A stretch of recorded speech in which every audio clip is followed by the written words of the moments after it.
Hello, everyone. Welcome to Stories with Mrs. Reed, and we are starting on our next chapters of Alice in Wonderland. Chapter 4, The Rabbit Sends in a Little Bill. It was the White Rabbit trotting slowly back again, and looking anxiously about it as it went, as if it had lost something. And she heard it muttering to itself, "The Duchess! The Duchess! Oh, my dear paws! Oh, my fur and whiskers! She'll get me executed as sure as ferrets are ferrets! Where can I have dropped them, I wonder?" Alice guessed in a moment that it was looking for the fan and pair of white kid gloves, and she very good-naturedly began hunting about for them, but they were nowhere to be seen. Everything seemed to have changed since her swim in the pool, and the great hall with the glass table and the little door had vanished completely. Very soon the rabbit noticed Alice as she went hunting about, and called out to her in an angry tone, "Why, Mary Ann, what are you doing out here? Run home this moment and fetch me a pair of gloves and a fan. Quick now!" And Alice was so much frightened that she ran off at once in the direction it pointed to, without trying to explain the mistake it had made. "He took me for his housemaid," she said to herself as she ran. "How surprised he'll be when he finds out who I am! But I'd better take him his fan and gloves. That is, if I can find them." As she said this, she came upon a neat little house, on the door of which was a bright brass plate with the name W. Rabbit engraved upon it. She went in without knocking and hurried upstairs, in great fear lest she should meet the real Mary Ann, and be turned out of the house before she had found the fan and gloves. "How queer it seems," said Alice to herself, "to be going messages for a rabbit. I suppose Dinah will be sending me on messages next." And she began fancying the sort of things that would happen. "Miss Alice, come here directly and get ready for your walk." "Coming in a minute, nurse." "But I've got to watch this mouse hole till Dinah comes back, and see that this mouse doesn't get out.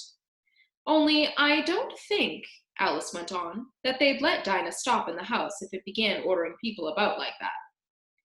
By this time, she had found her way into a tidy little room with a table in the window, and on it, as she had hoped, a fan and 2 or 3 pairs of tiny white kid gloves. She took up the fan and a pair of the gloves, and was just going to leave the room when her eye fell upon a little bottle that stood near the looking-glass. There was no label this time, with the words "Drink me," but nevertheless she uncorked it and put it to her lips. "I know something interesting is sure to happen," she said to herself, "whenever I eat or drink anything. So I'll just see what this bottle does. I do hope it'll make me grow large again, for really I'm quite tired of being such a tiny little thing." And it did so indeed, and much sooner than she had expected. Before she had drunk half the bottle, she found her head pressing against the ceiling, and had to stoop to save her neck from being broken. She hastily put down the bottle, saying to herself, "That's quite enough. I hope I shan't grow any more. As it is, I can't get out at the door. I do wish I hadn't drunk quite so much." Alas, it was too late to wish that. She went on growing, and very soon had to kneel down on the floor. In another minute there was not even room for this, and she tried the effect of lying down with one elbow against the door, and the other arm curled round her head. Still she went on growing, and as a last resource she put one arm out the window and one foot up the chimney, and said to herself, "Now I can do no more, whatever happens. What will become of me?" Luckily for Alice, the little magic bottle had now had its full effect, and she grew no larger. Still it was very uncomfortable, and as there seemed to be no sort of chance of her ever getting out of the room again, no wonder she felt unhappy. It was much pleasanter at home, thought poor Alice, when one wasn't always growing larger and smaller, and being ordered about by mice and rabbits. I almost wish I hadn't gone down that rabbit hole. And yet, it's rather curious, you know, this sort of life. I do wonder what can have happened to me.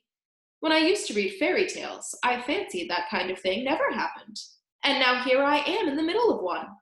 There ought to be a book written about me. That there ought. And when I grow up, I'll write one. But I'm grown up now," she added in a sorrowful tone, At least there's no room to grow up any more here. But then, thought Alice, shall I never get any older than I am now?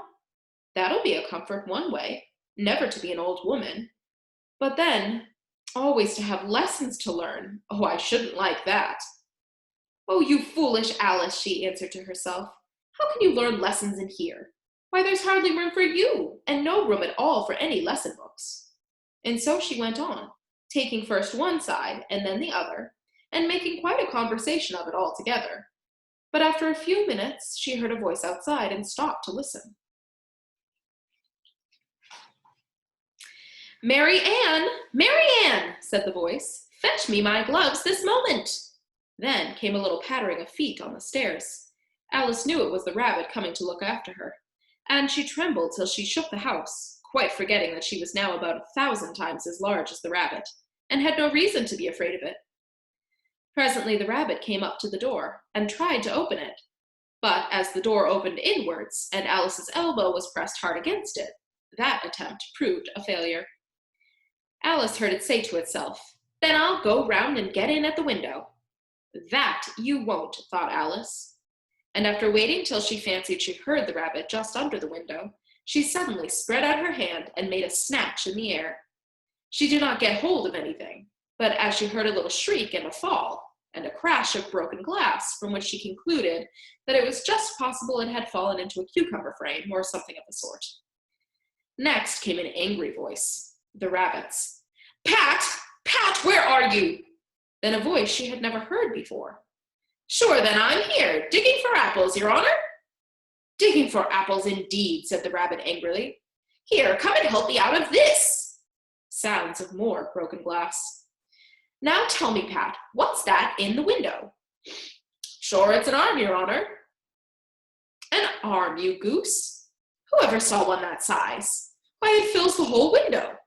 "Sure it does, your honor, but it's an arm for all that." "Well, it's got no business there, at any rate. Go and take it away." There was a long silence after this, and Alice could only hear whispers now and then, such as, "Sure, I don't like it, your honor. At all, at all. Do as I tell you, you coward." And at last she spread out her hand again and made another snatch in the air. This time there were 2 little shrieks, and more sounds of broken glass. What a number of cucumber frames there must be, thought Alice. I wonder what they'll do next. As for pulling me out of the window, I only wish they could. I'm sure I don't want to stay in here any longer. She waited for some time without hearing anything more. At last came a rumbling of little cartwheels, and the sound of a good many voices all talking together. She made out the words, "Where's the other ladder? Why, I hadn't to bring but one. Bill's got the other. Bill, fetch him here, lad. Here, put him up at this corner. No, tie 'em together first. They don't reach half high enough yet. Oh, they'll do well enough. Don't be particular. Here, Bill, catch hold of this rope. Will the roof bear? Mind that loose slate. Oh, it's coming down. Heads below!" And then a loud crash. "Now, who did that?" "It was Bill, I fancy." "Who's to go down the chimney?" "Nay, I shan't. You do it." "That I won't, then. Bill's to go down. Here, Bill, the master says you're to go down the chimney." "Oh, so Bill's got to come down the chimney, has he?" said Alice to herself. "Why, they seem to put everything upon Bill. I wouldn't be in Bill's place for a good deal. This fireplace is narrow, to be sure, but I think I can kick a little." She drew her foot as far down the chimney as she could, and waited till she heard a little animal, she couldn't guess of what sort it was, scratching and scrambling about in the chimney close above her. Then, saying to herself, "This is Bill," she gave one sharp kick and waited to see what would happen next. The first thing she heard was a general chorus of, "There goes Bill." Then the rabbit's voice alone, "Catch him, you by the hedge." Then silence. Then another confusion of voices. "Hold up his head. Brandy now, don't choke him. How was it, old fellow? What happened to you? Tell us all about it." Last came the little feeble squeaking voice. That's Bill, thought Alice. "Well, I hardly know. No more than ye. I'm better now, but I'm a deal too flustered to tell you." All I know is something comes at me like a jack-in-the-box, and I goes up like a skyrocket. So you did, old fellow, said the others. We must burn the house down, said the rabbit's voice. And Alice called out as loud as she could, If you do, I'll set Dinah at you. There was a dead silence instantly, and Alice thought to herself, I wonder what they will do next. If they had any sense, they'd take the roof off. After a minute or two, they began moving about again, and Alice heard the rabbit say, A barrowful will do, to begin with. A barrowful of what? Thought Alice. But she had not long to doubt, for the next moment a shower of little pebbles came rattling in at the window, and some of them hit her in the face. I'll put a stop to this, she said to herself, and shouted out, You'd better not do that again, which produced another dead silence. Alice noticed with some surprise that the pebbles were all turning into little cakes as they lay on the floor, and a bright idea came into her head. If I eat one of these cakes, she thought, it's sure to make some change in my size. And as it can't possibly make me larger, it must make me smaller, I suppose. So she swallowed one of the cakes, and was delighted to find that she began shrinking directly. As soon as she was small enough to get through the door, she ran out of the house, and found quite a crowd of little animals and birds waiting outside.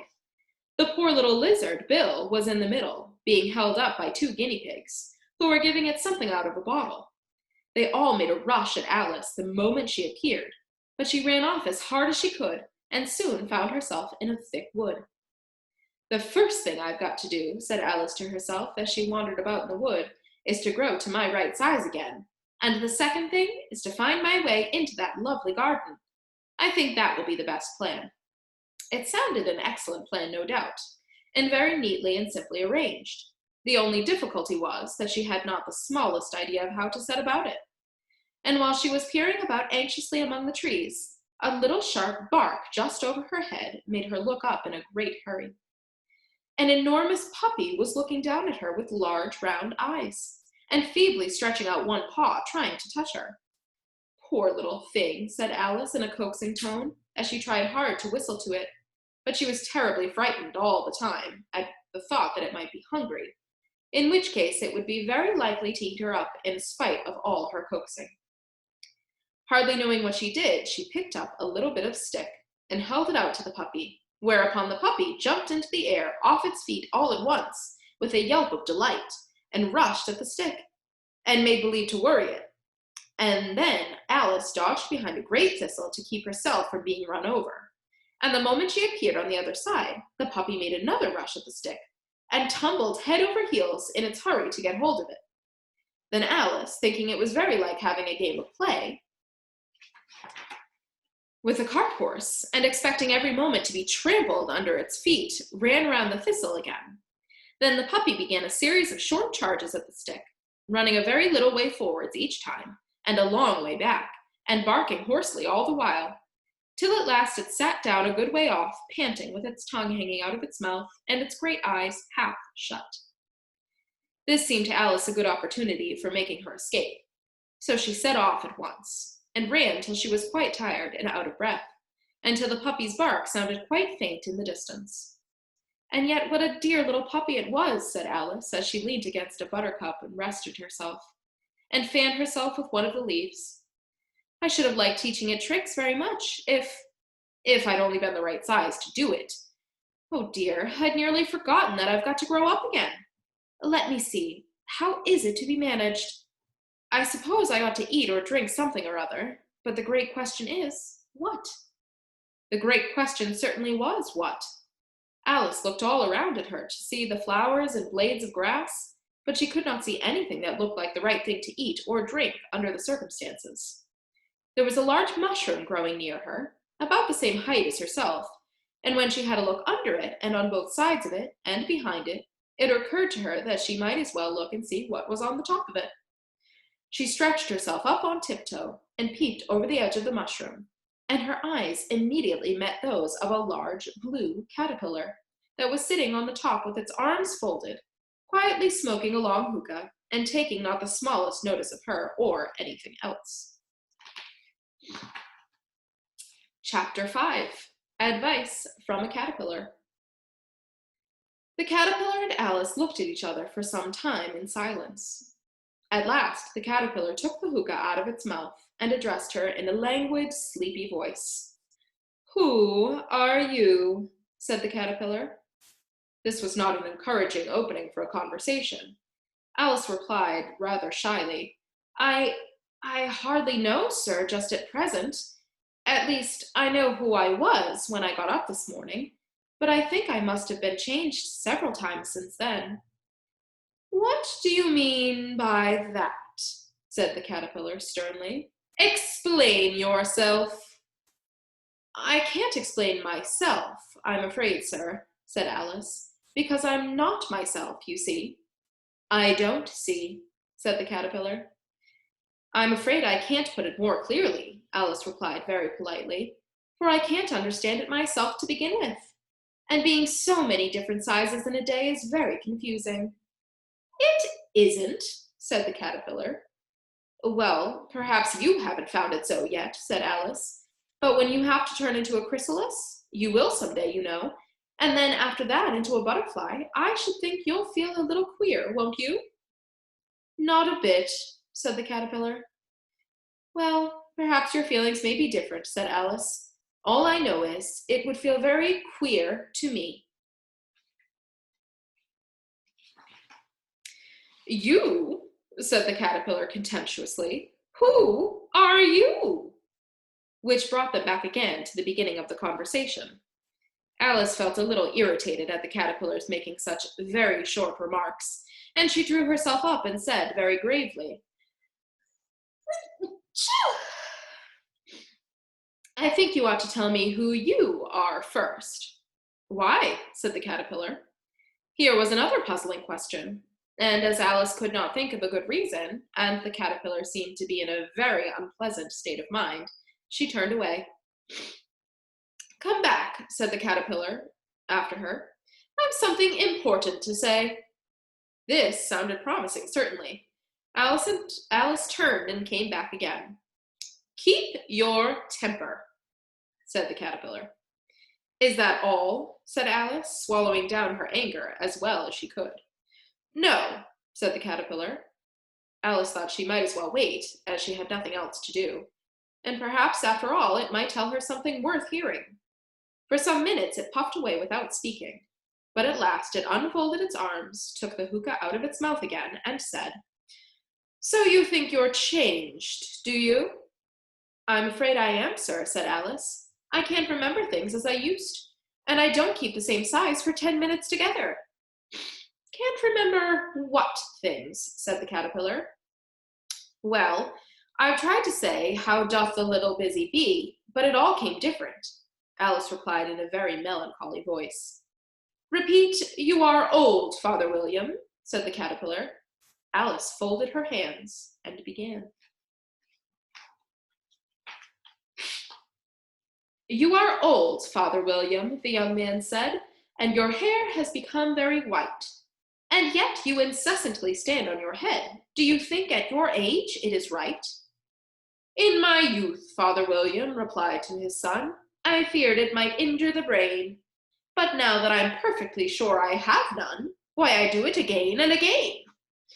"You are old," said the youth, "as I mentioned before, and have grown most uncommonly fat. Yet you turned a back somersault in at the door. Pray, what is the reason for that?" "In my youth," said the sage, as he shook his gray locks, "I kept all my limbs very supple by the use of this ointment, 1 shilling the box. Allow me to sell you a couple?" "You are old," said the youth, "and your jaws are too weak for anything tougher than suet. Yet you finished the goose with the bones and the beak. Pray, how did you manage to do it?" "In my youth," said his father, "I took to the law and argued each case with my wife, and the muscular strength which it gave to my jaw has lasted the rest of my life." "You are old," said the youth. "One would hardly suppose that your eye was as steady as ever. Yet you balance an eel on the end of your nose. What made you so awfully clever?" "I have answered 3 questions, and that is enough," said his father, Don't give yourself airs. Do you think I can listen all day to such stuff? Be off, or I'll kick you downstairs. That is not said right, said the caterpillar. Not quite right, I'm afraid, said Alice timidly. Some of the words have gotten altered. It is wrong from beginning to end, said the caterpillar, decidedly, and there was silence for some minutes. The caterpillar was the first to speak. What size do you want to be? It asked. Oh, I'm not particular as to size, Alice hastily replied. Only one doesn't like changing so often, you know. I don't know, said the caterpillar. Alice said nothing. She had never been so much contradicted in all her life before, and she felt that she was losing her temper. Are you content now? Said the caterpillar. Well, I should like to be a little larger, sir, if you wouldn't mind, said Alice. 3 inches is such a wretched height to be. It is a very good height indeed, said the caterpillar angrily, rearing itself up as it spoke. It was exactly 3 inches high. But I'm not used to it, pleaded poor Alice in a piteous tone, and she thought to herself, I wish the creatures wouldn't be so easily offended. You'll get used to it in time, said the caterpillar, and it put the hookah into its mouth and began smoking again. This time Alice waited patiently until it chose to speak again. In a minute or two, the caterpillar took the hookah out of its mouth and yawned once or twice and shook itself. Then it got down off the mushroom and crawled away into the grass, merely remarking as it went, One side will make you grow taller, and the other side will make you grow shorter. One side of what? The other side of what? Thought Alice to herself. Of the mushroom, said the caterpillar, just as if she had asked it aloud, and in another moment it was out of sight. Alice remained looking thoughtfully at the mushroom for a minute, trying to make out which were the 2 sides of it, and as it was perfectly round, she found this a very difficult question. However, at last she stretched her arm round it as far as they would go, and broke off a bit at the edge with each hand. And now, which is what? She said to herself, and nibbled a little of the right-hand bit to try the effect. The next moment she felt a violent blow underneath her chin. It had struck her foot. She was a good deal frightened by this very sudden change, but she felt that there was no time to be lost, as she was shrinking rapidly. So she set to work at once to eat some of the other bit. Her chin was pressed so closely against her foot that there was hardly room for her to open her mouth, but she did it at last and managed to swallow a morsel of the left-hand bit. Come, my head's free at last, said Alice in a tone of delight, which changed into alarm in another moment, when she found that her shoulders were nowhere to be found. All she could see when she looked down was an immense length of neck, which seemed to rise like a stalk out of a sea of green leaves that lay far below her.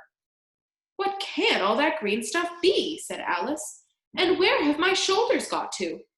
And oh, my poor hands! How is it I can't see you? She was moving them about as she spoke, but no result seemed to follow, except a little shaking among the distant green leaves. As there seemed to be no chance of getting her hands up to her head, she tried to get her head down to them, and was delighted to find that her neck would bend about easily in any direction, like a serpent. She had just succeeded in curving it down to a graceful zigzag, and was going to dive in among the leaves, which she found to be nothing but the tops of trees under which she had been wandering, when a sharp hiss made her draw back in a hurry. A large pigeon had flown into her face, and was beating her violently with its wings. Serpent! Screamed the pigeon. I'm not a serpent, said Alice indignantly. Let me alone. Serpent, I say again, repeated the pigeon, but in a more subdued tone, and adding with a kind of sob, I've tried every way and nothing seems to suit them. I haven't the least idea of what you're talking about, said Alice. I've tried the roots of trees, I've tried banks, I've tried hedges, the pigeon went on without attending to her. But those serpents, there's no pleasing them. Alice was more and more puzzled, but she thought there was no use in saying anything more till the pigeon had finished. As if it wasn't trouble enough hatching eggs, said the pigeon, but I must be on the lookout for serpents night and day. Why, I haven't had a wink of sleep in 3 weeks. I'm very sorry you've been annoyed, said Alice, who was beginning to see its meaning. And just as I take in the highest tree in the wood, continued the pigeon, raising its voice to a shriek, and just as I was thinking I should be free of them at last, they must needs come wriggling down from the sky. Ah, serpent! But I'm not a serpent, I tell you, said Alice. I'm a, well, what are you? Said the pigeon. I can see you're trying to invent something.